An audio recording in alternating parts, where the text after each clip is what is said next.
येन येनावतारेण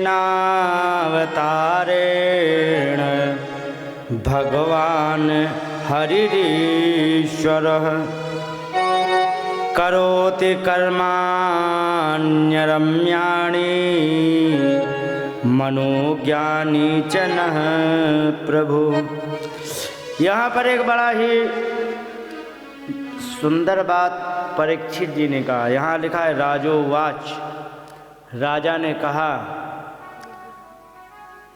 कि जो जो भी अवतार भगवान ने लिए तो हर एक अवतार में भगवान ने बड़ी ही मधुर मधुर लीलाएं की। करोति कर्माणि रम्याणि, आनंदित करने वाले कर्म किए, और मनोज्ञानी, मन को बहुत अच्छे लगने वाले, हृदय को अच्छे लगने वाले च नः प्रभु, हमें जो बहुत हृदय को अच्छे लगते हैं ऐसी हर एक जन्म में भगवान ने ऐसी लीलाएं की है।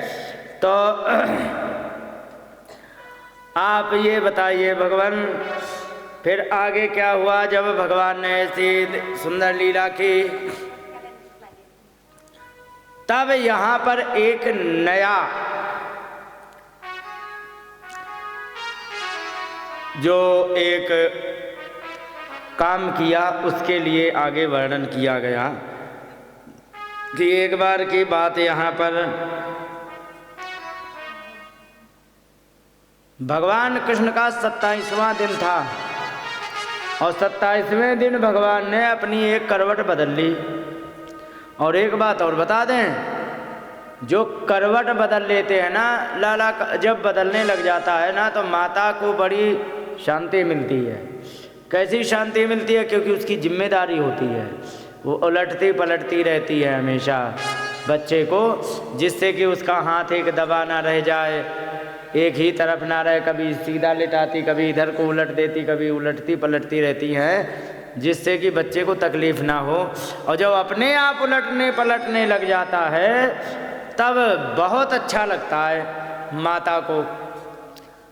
यशोदा मैया बड़ी प्रसन्न भई, अरे हमारे लाला ने आज करवट ले ली नी। अच्छा, गोपियों ने कहा तो ऐसे मैया आनंद नहीं आवेगो, फिर क्या करें? करनो कछू नहीं, बस इतना ही करनो है कि आपको बढ़िया से गुलगुला बनाने हैं, हम सबको खवाने हैं, खवावे के बाद फिर वहाँ भजन भाव करेंगे और भजन भाव करने के बाद फिर तुम्हारी बधाई स्वीकार करेंगे। उन्होंने कहा अच्छा। यशोदा मैया ने बढ़िया बनाए। अच्छा, गुलगुला जानते हो? बना लेते हो सब लोग?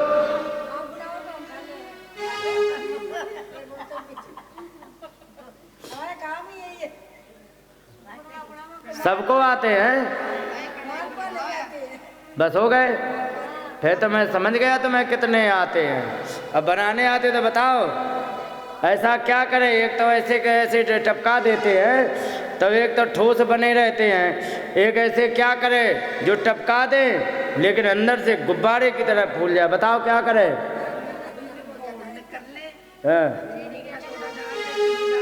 हाँ, बस जान गए, बस बस हो गया हो गया, मैं पता लग गया तुम्हें कितना तारना आता है। मीठा सोडा डाल दो, चीनी डाल दो, बस हो गया। शांत रहो शांत रहो शांत रहो, मैं समझ गया तुम्हें कितना तुम्हें आता है। ऐसे मेरे साथ एक बार घटना घट गई वृंदावन में, इन्हीं की तरह आ गई, मीठा सोडा डाल दो बस हो गया। आ गई एक पंजाब की माता जी, बिल्कुल सेम टिक टू टॉक जैसी तुम दिखती हो ऐसे ही थी वे, ठीक है? इतनी सेहत माता जी ये थी पंजाब की। आ विद्यार्थियों, हम तुम्हें सबको आज पकौड़ी बना के खिलाएंगे। आश्रम में जहाँ हम रहते थे। अरे मैंने कहा वाह माता, आओ आओ, आओ खिलाओ खिलाओ। माता जी ने बनाई पकौड़ी इतनी बड़ी बड़ी, ठीक है? और ऐसी पकौड़ी मार दे तो घाव कर दे और खा ले। अरे सुन तो लो पहले, सोडा तुम्हें सोडा चढ़ी है, सोडा के आगे भी कुछ सीख लो। बूढ़ी हो गई हो, तुम्हें गुलगुला बनाने नहीं आते, फिर कहते हमें बहुत तारना आता है। सुनो, मीठा सोडा फिर मैंने खाए, कोई बात नहीं, जो थे। मैंने विचार किया अभी तक मैंने पकौड़ी ऐसी खाई नहीं है, ये ऐसी कैसे हो गई कि पत्थर जैसी है। फिर मैंने बनाई दूसरे दिन। आ जाओ विद्यार्थियों, आ जाओ, हाँ बताओ, चलो सबको आज मैं पकौड़ी बना के खिलाऊंगा। मैंने बनाई पकौड़ी, मैंने पकौड़ी बनाई तो फिर वे बड़ी बड़ी फूल गई, समझे, और खिलाई, बड़ा आनंद आया। और वही रॉ मटेरियल, वही सब कुछ। मैंने क्या किया था सुना, मीठा सोडा तो मैं रट गया है, इसी से पता, हाँ हमें पता लग गया कि तुम्हें कितना आता है। अब सुन लो,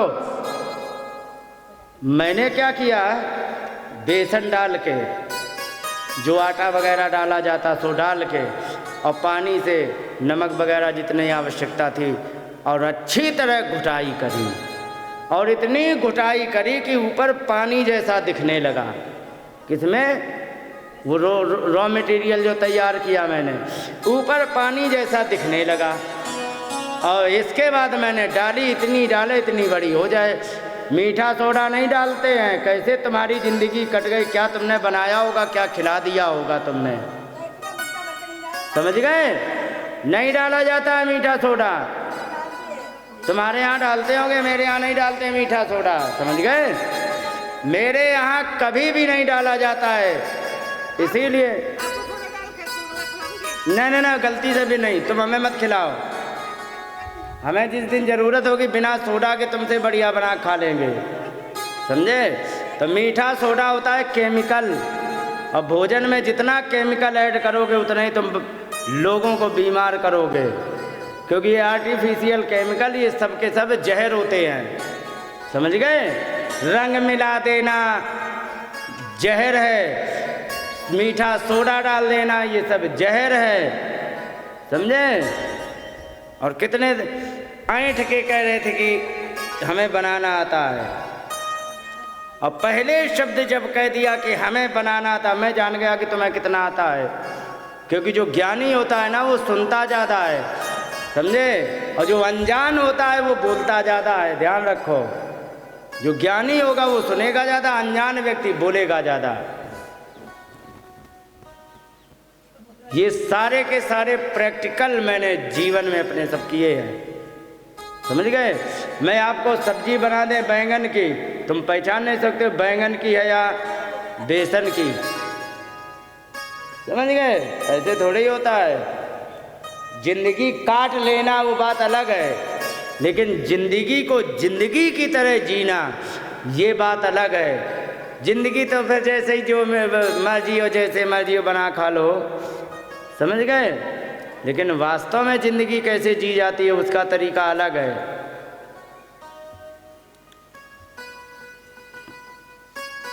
इसलिए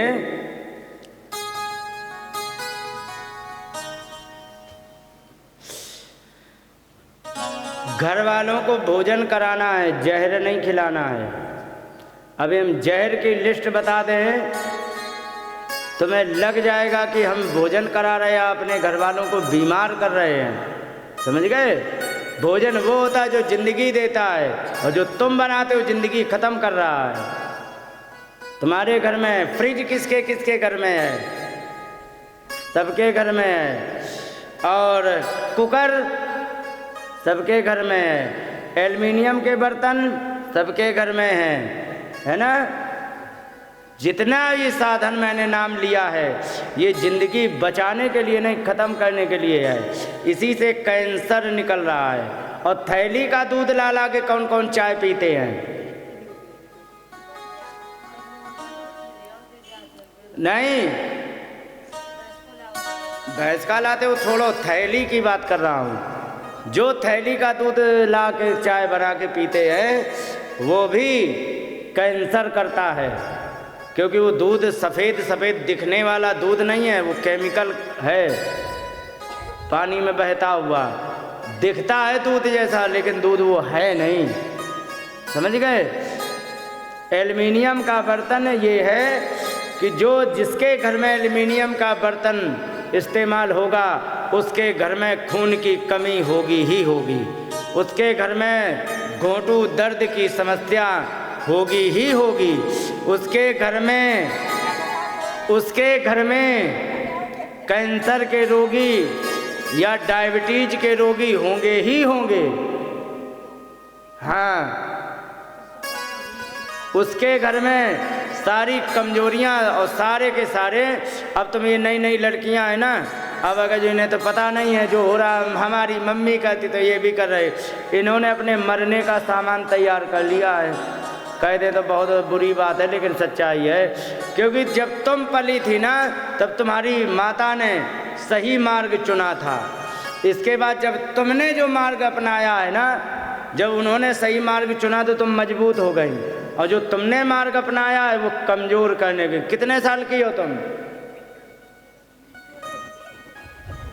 हैं?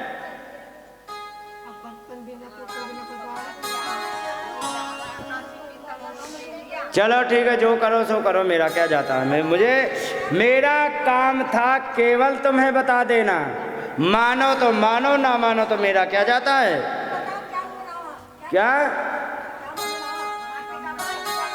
माटी का बर्तन में बनाओ, लोहे की कढ़ाई में बनाओ, स्टील के बर्तन में बनाओ, पीतल का है तो और अच्छी बात।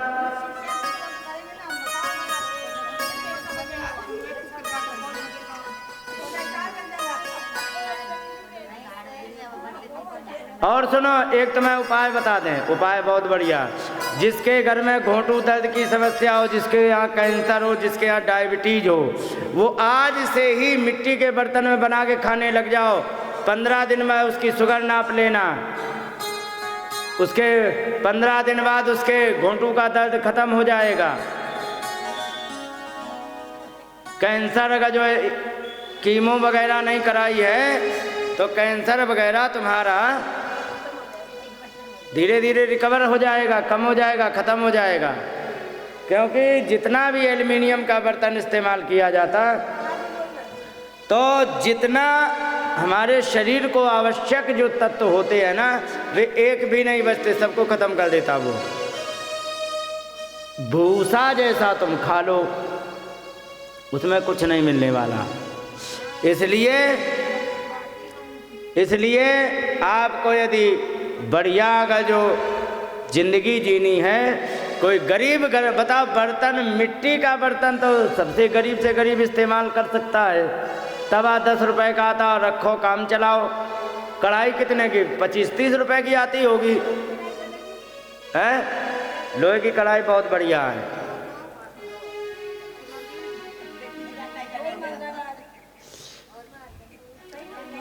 सिल्वर किसे कहती हो तुम?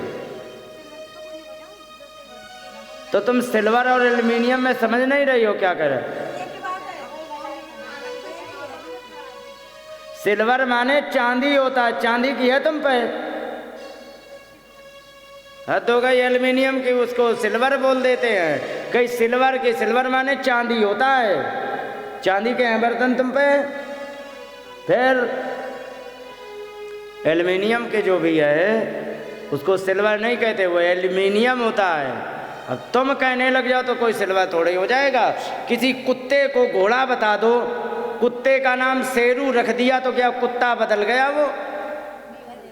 वो कुत्ता ही है, तुम शेरू नहीं हाथी बोल दो तो तुम्हारे बोलने से क्या होता है, लेकिन वास्तव में तो वो कुत्ता ही है।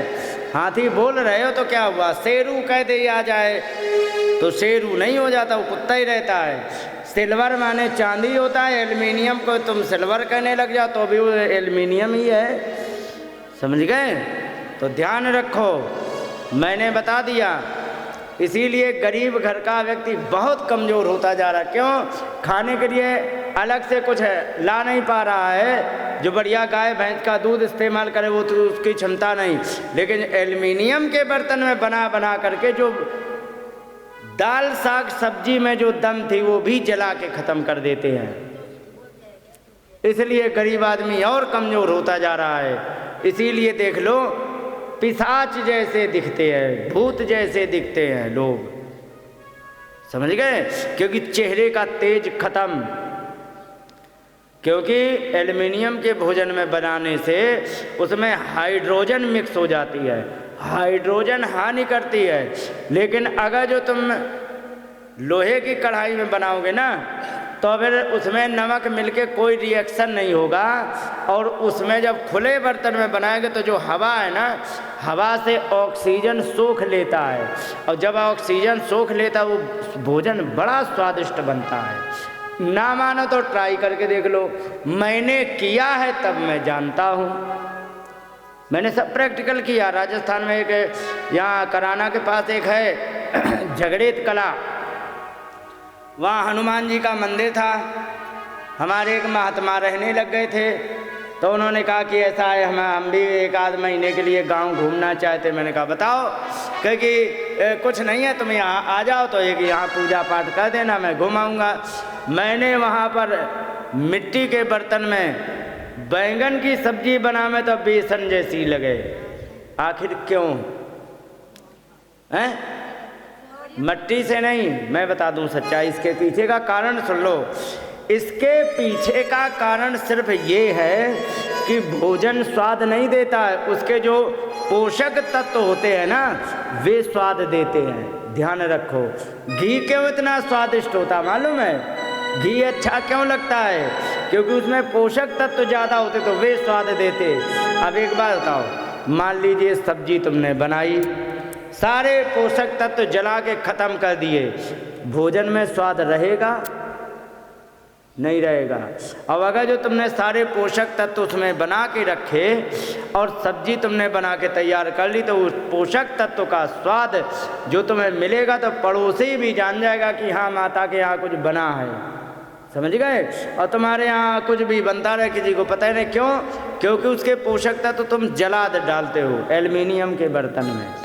और अगर जो तुम लोहे के में बनाओगे, नहीं तो एक बार ट्राई करके देख लो, लोहे की कढ़ाई में बना के देखो, क्या बढ़िया सब्जी बनती है। मैंने तो चाय बना के देखी, क्या सुंदर चाय बनती उसमें, वाह, खुले के कारण।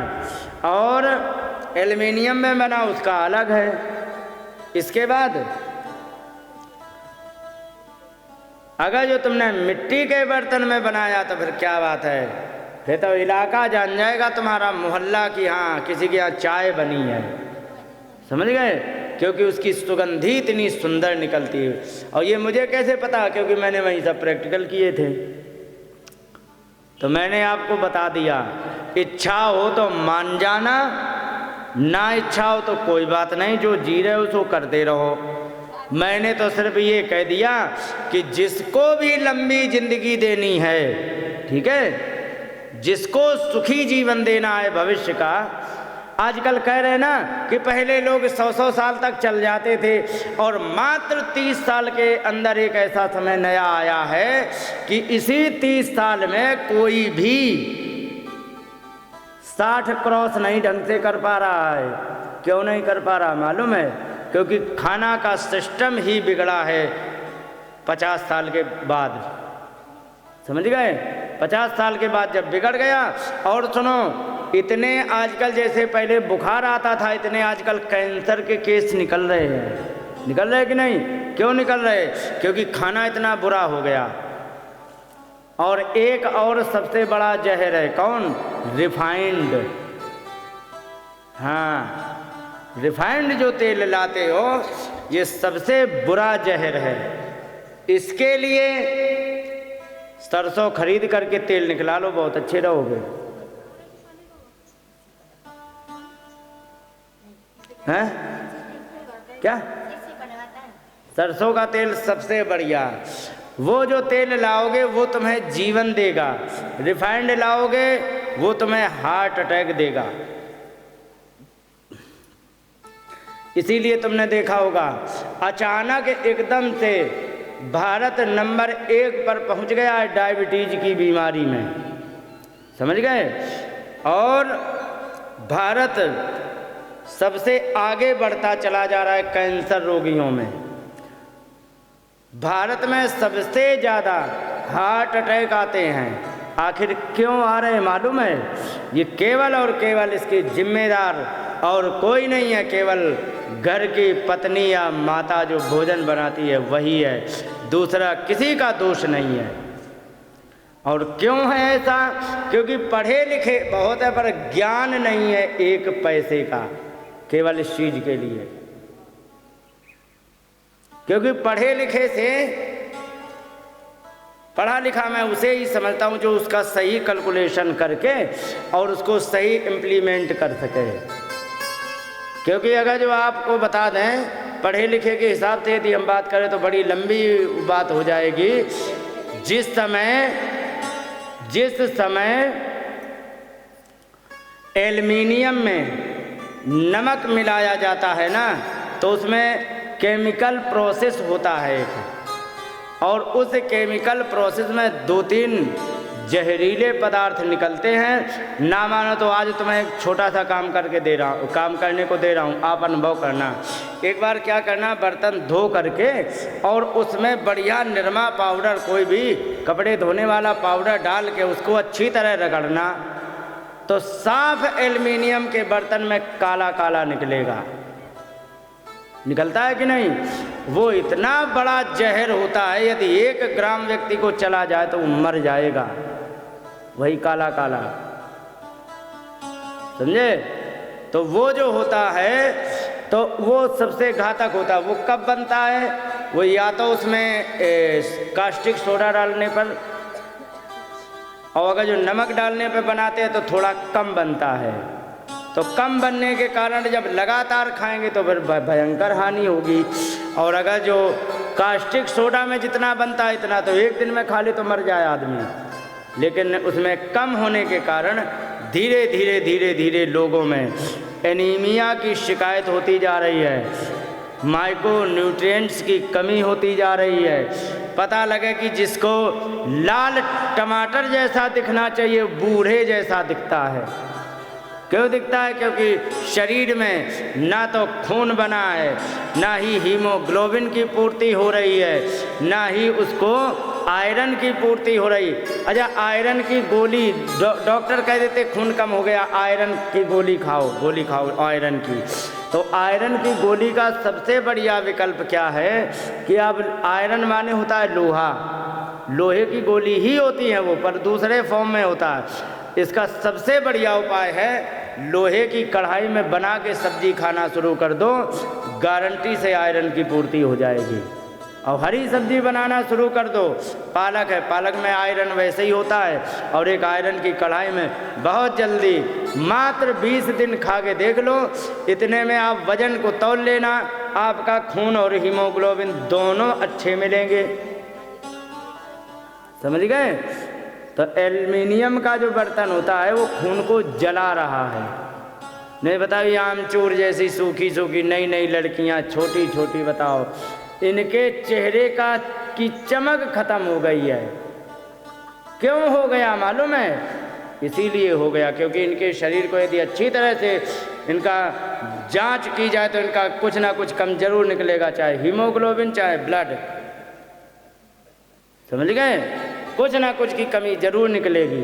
और जब अभी ये स्थिति है, जब ब्याह नहीं हुआ है तब ये स्थिति है, ब्याह होने के बाद जब बालक बच्चे होंगे तब इनकी सोचो क्या दशा होगी। क्योंकि इसका एनर्जी सोर्स कोई अलग से नहीं होता है, एनर्जी सोर्स माता का शरीर ही होता है, और माता के ही शरीर में एनर्जी नहीं है तो वो कहाँ से आएगी? फिर क्या होगा? इसी में आती है कमजोरी, और कमजोरी आकर के फिर प्राण, अपान, उदान, समान, बयान, 5 प्रकार की वायु होती है ना शरीर में। तो एक अपान वायु को कमज़ोर हो जाने के कारण बहुत सारी समस्याएं होती हैं। और अपान वायु जिसकी कमज़ोर हो गई हो तो ये गारंटी से तुम लिख के धर लीजिए कि उसको ऑपरेशन डिलीवरी कन्फर्म हो गई। और एक बात और तुम नोट कर लो, क्या? जिसकी एक बार ऑपरेशन डिलीवरी हो गई, अब उसने उस डिलीवरी के दिन से जब तक वो अंतिम यात्रा नहीं करेगी तब तक का उसने दर्द मोल ले लिया। समझ गए? ये होती समस्या। नहीं तो पहले 8-8 बच्चे पैदा हो जाते तो माताएं गुप्तनाटन रहती थी बुढ़ापे तक में। आजकल नहीं है, क्योंकि आजकल जो जहर खाना शुरू किया है ना वो घर में ही शुरू किया है, कहीं बाहर से नहीं आया है। और हो कैसे गया? अंग्रेजियत से टीवी देख के। टीवी में एक कुकर दिखा दिया, ये कुकर ले लो, आपका भोजन बड़ा बढ़िया बनेगा, और ये देख करके खरीद लिया। लेकिन ये नहीं बताया कि इसका साइड इफ़ेक्ट क्या है। क्यों साइड इफ़ेक्ट बताने का पैसा नहीं देती है कंपनी एडवर्टाइज करने वालों को। और वही पागलपन में सब लोग एक और आते हैं कि घोल के पिला दो बच्चे को, एनर्जी आ जाएगी। सिर्फ ठगी का तमाशा चल रहा है। और टीवी देख करके जो कबाड़ा घर में हुआ है इतना भयंकर रूप से, जिसका कोई जवाब नहीं। सारे के भारत में सभी लोगों को बीमार करने का मात्र एक कारण, वो है टेलीविज़न। रिफाइंड का ऐड किसमें आता है? टीवी में। कुकर का ऐड किसमें आएगा? टीवी में। और मालूम है जिस समय फ्रिज भारत में लाए गए थे तो फ्रिज तो कोई खरीदा नहीं था, क्योंकि यहाँ ज़रूरत नहीं थी, ना थी और ना है, आज भी नहीं है। तो कहिए तो वहाँ पर ऐसे ऐसे ऐड बनाए जाते थे कि जिसके घर में फ्रिज है वो बड़े घर का व्यक्ति है, और जिसके घर में फ्रिज नहीं है वो सबसे घटिया है, उसके पास कुछ भी नहीं है, वो बहुत ही पिछड़ा हुआ व्यक्ति है। तो कोई भी व्यक्ति पिछड़ा नहीं रहना चाहता, तो सबने अपने अपने घर में बीमारी का एक स्टोर रूम रख लिया। और सुनो, एक बात और सुन लो, फ्रिज में अंदर रखे तो जहर देता ही देता है, और जो पीछे से जो हीट भयंकर निकालता है ये भी भयंकर समस्या घर में देता है। समझ गए? एक तो आगे तो वो ठंडा अंदर करेगा, बाहर जो भयंकर गर्मी देता है तो घर में पंखे तक हार जाते हैं कि पंखे से अब हमें ठंडक नहीं मिल रही, क्योंकि हीट तो वो निकाल रहा है बार बार लगातार पीछे से। आपने देखा होगा जिस समय गर्मियों में फ्रिज चलाया जाता है तो अंदर तो ठंडा, बाहर भयंकर तपता है। तपता है कि नहीं? अब अगर जो वो गर्मी घर के अंदर रहेगी तो घर में कैसे जीने देगी, जरा सोचो। तो यही चीज़ें होती हैं। तो बीमारी का जो भी साधन है वो तुमने सारे के सारे घर में इकट्ठे कर रखे हैं।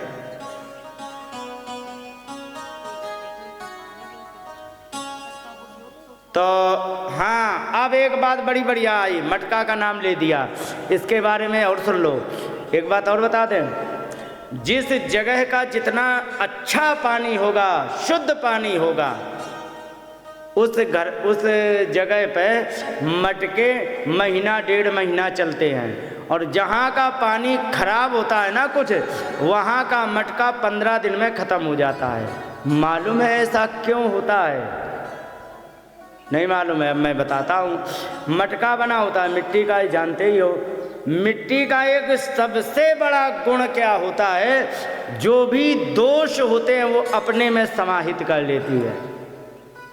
मटका को तुम देखना, उसमें पानी डालना, तो पानी जब डलेगा तो उसकी जितनी गंदगी होती है उसको सोख लेता है। और गंदगी अगर जो उसने अपने में सोख ली तो फिर बाद में पानी पिएंगे तो शुद्ध पानी मिलेगा। ठीक है? और जब शुद्ध पानी मिलेगा तो उसकी सुगंधी भी अलग होती है, मटके की थोड़ी सुगंधी आ जाती। और जितनी गंदगी है सोख ली है, और जहाँ ज़्यादा गंदा पानी होता है वहाँ पर इसलिए मटका खराब होता कि उसने इतनी गंदगी सोख ली है कि सोखने की क्षमता ख़त्म हो गई। और उसका पता आसानी से लग जाता है, जैसे ही पानी ठंडा करना बंद कर ले, जान लो मटका रिजेक्ट। क्या करो, तुरंत दूसरा लाओ। वो पानी फिल्टर करके पिलाता है तुम्हें। एसिडिटी और एल्कलाइन समझते हो? हैं? समझते हो? ध्यान रखो, जो पानी आता है जैसे सरकारी भेजते तो खराब ना, उसमें केमिकल वगैरह डाला जाता, वो पानी को एसिडिटिक कर देते हैं। और जिसके अंदर एसिडिटिक पानी जाएगा ना, उसको सांस की बीमारी कन्फर्म हो जाएगी। ठीक है? होता क्यों है कि जब ब्लड की एसिडिटी बढ़ जाती है, माने खट्टापन जब खून में बढ़ जाता, तो सांस लेने वाली नली मोटी हो जाती है। तो उससे क्या होता है, जिससे सांस जाती है उसकी जगह कम पड़ जाती है, क्योंकि शरीर तो पूरा बंधा हुआ है। और अगर जो नली मोटी होगी तो अंदर की तरफ सिकुड़ जाती है, क्योंकि बाहर तो जगह है नहीं, वो अंदर सिकुड़ जाती। तो जहाँ पर मोटा छेद था हवा जाने के लिए वो पतला हो गया। पतला जब हो जाएगा तो कम हवा जाएगी, ठीक है। तो फिर वो घबराता है कि हमें सांस नहीं मिल रहा है, उसी को सांस की बीमारी या दमा कहते हैं। समझ गए। जिसके घर में एसिडिक पानी जाता हो और अगर जो घड़े में डाल दिया जाए तुरंत वो एल्कलाइन कर देता है, समझे। उसकी एसिडिटी नापने का एक कोई पैरामीटर भी होता है, वो यहाँ सेटअप लिए नहीं तो करके भी दिखा देता। तो उसमें थोड़ा रंग वगैरह थे। तो ये जो घड़ा होता है ना, घड़ा पानी को साफ करके देता है। जो भी जहर होता है शरीर को हानि पहुँचाने वाला, उनको अपने में सोख करके तुम्हें शुद्ध पानी देता है। और फ्रिज जो होता है वो अच्छे पानी को गंदा करके देता है ना। मान लो घड़े का पानी पी के देखो क्या सुगंधी देती है, और फ्रिज का पानी पियो तो बदबू देता है। अब तुम्हें इसलिए नहीं आएगी क्योंकि तुम्हें आदत पड़ गई है वो पीने की, समझ गए, इसलिए तुम्हें नहीं आती है। लेकिन यथार्थ में फ्रिज का पानी बदबू देता है, ये ध्यान रखो। इसलिए ये चीज़ें हैं, बच जाओ तो अच्छी बात है तो बहुत सी चीज़ें। जैसे एक नमक भी आ जाता है, तो नमक जिसको थायराइड की समस्या हो, हाइपोथायराइड या हाइपरथायराइड हो, तो उसको नमक जो है ना वो केवल और केवल सेंधा नमक इस्तेमाल करना चाहिए। जो व्रत में इस्तेमाल करते वो शुद्ध नमक है, उसमें कैल्शियम है हड्डी मजबूत करने के लिए, बहुत से मिनरल्स होते हैं। और ये जो आता है ना जो तुम खरीद के लाते हो 25-30 रुपए किलो वाला, ठीक है, इसमें कुछ भी नहीं है, केवल एल्युमिनियम सिलिकेट होता है और एक्स्ट्रा आयोडीन होता है, जो दोनों नुकसान कर रहे हैं। मैंने आपको बता दिया। अब आपकी जिम्मेदारी है घर वालों को अच्छा रखना या बुरा, ये तुम जानो, तुम्हारा काम जाने। मेरा काम था तुम्हें सच्चाई दिखाना। अब मान जाओगे घर वाले बहुत अच्छे रहेंगे, नहीं मानोगे तो तुम जानो, तुम्हारा काम जाने। बोलिए गोविंद भगवान की।